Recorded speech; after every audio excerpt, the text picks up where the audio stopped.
హే, welcome back. So guys, ఇంతకు ముంగట సెషన్లో మనం జస్ట్ వేరియబుల్స్ని అయితే డిక్లేర్ చేసేసాము. ఎట్లా డిక్లేర్ చేయాలో చూసాం, కానీ ఆ వాల్యూస్ ప్రింట్ అవుతున్నాయా లేదా అని అన్నది మనం క్రాస్ చెక్ చేసుకోలేదు. సో దానికోసం నేను ఇక్కడ ఏం చేస్తున్నానంటే, యూజువల్గా ప్రింట్ అవ్వడం కోసం కన్సోల్ డాట్ లాగ్ని అయితే యూస్ చేయాలి. So console dot log EMP name. So నేను ఫస్ట్ డిఫైన్ చేసింది ఈఎంపీ నేమ్.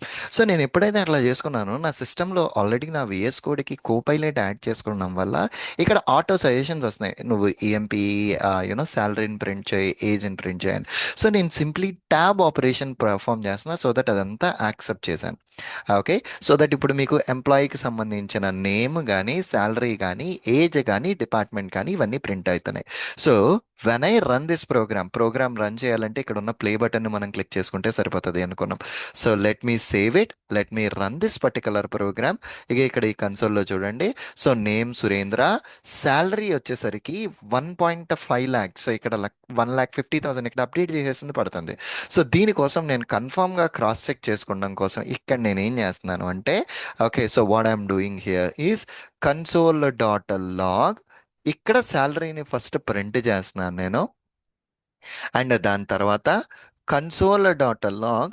ఫర్ సపోజ్ నేను ఇక్కడ కావాలని స్టార్స్ ఇస్తాను, సో దట్ నా పాత దానికి కొత్త వేరియబుల్కి ఆ వాల్యూ కరెక్ట్గా అవుతుందా లేదా అన్నది చెక్ చేసుకోవడం కోసం. So when I run this particular time, మీరు ఇప్పుడు కన్సోల్లో చెక్ చేసుకుంటే పాత శాలరీ ఏమో 120,304, కొత్త శాలరీ ఏమో 15,000. మధ్యలో స్టార్ వచ్చింది. నేను ఎట్లాగైతే ప్రింట్ చేసుకుంటున్నానో అట్లా దాన్ని కన్సోల్లోకి ప్రింట్ అవుతుంది. సో యూజువల్గా మనం ఇక్కడ యూస్ చేసేది కన్సోల్ డాట్ లాగ్ యూస్ చేస్తే అది కిందకి అవుట్పుట్లోకి మన వాల్యూ ప్రింట్ అవుతుంది అనమాట.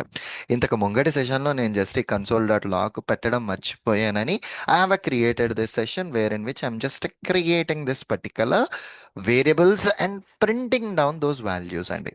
Okay, perfectly all right. Let's take a break. See you again in the next lecture. Thank you. Bye bye.